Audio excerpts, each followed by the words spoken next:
তুই কি গেমস আর খেলা বাদ দিবি না? এই হ্যাঁ,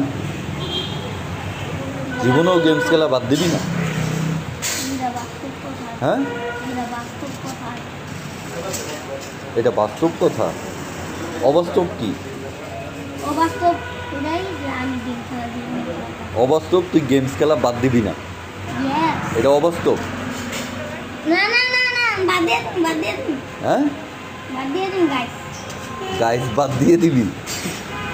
কারে বলতেছ?